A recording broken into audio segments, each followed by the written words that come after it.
दोस्तों, मेरा नाम है कुमकुम बिनवाल। ऐसी शायद ही कोई चुनावी रैली जाती है जिसमें प्रधानमंत्री मोदी भ्रष्टाचार पर सीधा हमला नहीं बोलते। ऐसा शायद ही कोई चुनाव जाता है जिसमें बीजेपी और खुद प्रधानमंत्री मोदी विपक्ष के भ्रष्टाचार को निशाने पर नहीं लेते और ये बताने की, ये जतलाने की कोशिश नहीं करते कि देश की जो विपक्षी पार्टियां हैं सबसे ज्यादा करप्शन जो है वो उन्हीं में है।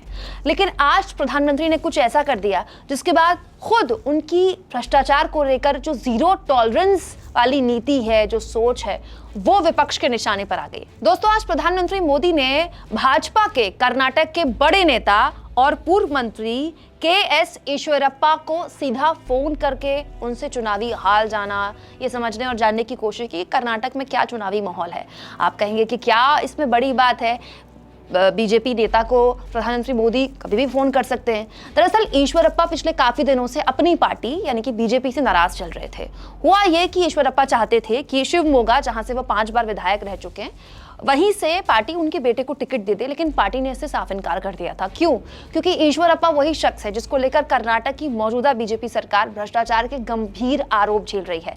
40% कमीशन लेने के आरोप ईश्वरप्पा पे इतने गंभीर तौर पर लगे कि उन्हें सरकार से इस्तीफा देना पड़ गया था। पार्टी ने खुद भी इन्हीं भ्रष्टाचार के आरोपों की वजह से ईश्वरप्पा से एक तरह से किनारा कर लिया था और उनके बेटे को टिकट भी नहीं दिया था, जिसके बाद वो नाराज हो गए थे। हालांकि उन्होंने पार्टी नहीं छोड़ी थी, लेकिन उनका घर बैठ जाना भी बीजेपी के लिए एक बहुत बड़ा सरदर्द बन गया था, खासतौर पर उस कर्नाटक में जहां पहले ही बीजेपी की हालत बहुत खराब है। इसीलिए एक तरह से ईश्वरप्पा को मनाने के अंदाज में आज प्रधानमंत्री मोदी ने ईश्वरप्पा को कुछ इस तरह से फोन किया।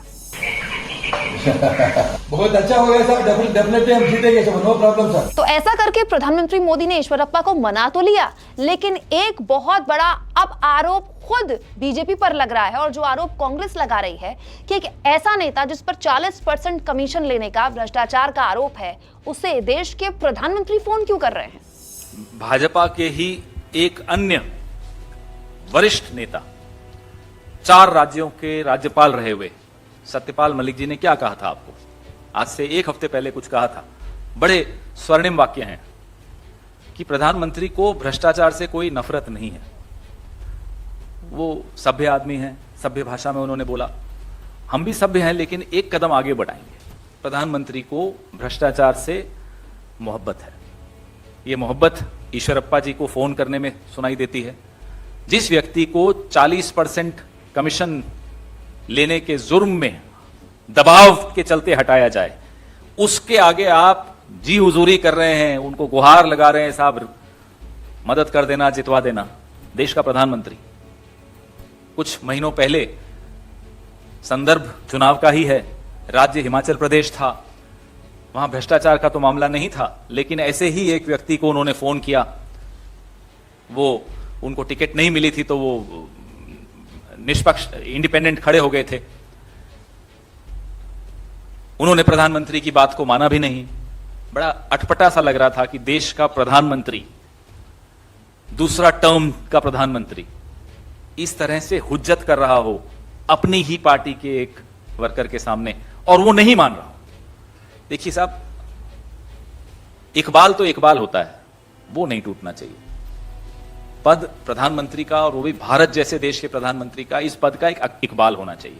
उस इकबाल को स्वयं प्रधानमंत्री ही खत्म कर रहे हैं। ये आज दूसरी बार देखने को मिल रहा है, और भी कई उदाहरण है, लेकिन चुनाव के संदर्भ में अगर हम बात करें, एक भ्रष्ट व्यक्ति को के आगे आप गिड़गिड़ा रहे हो कि भाई जितवा दीजिए।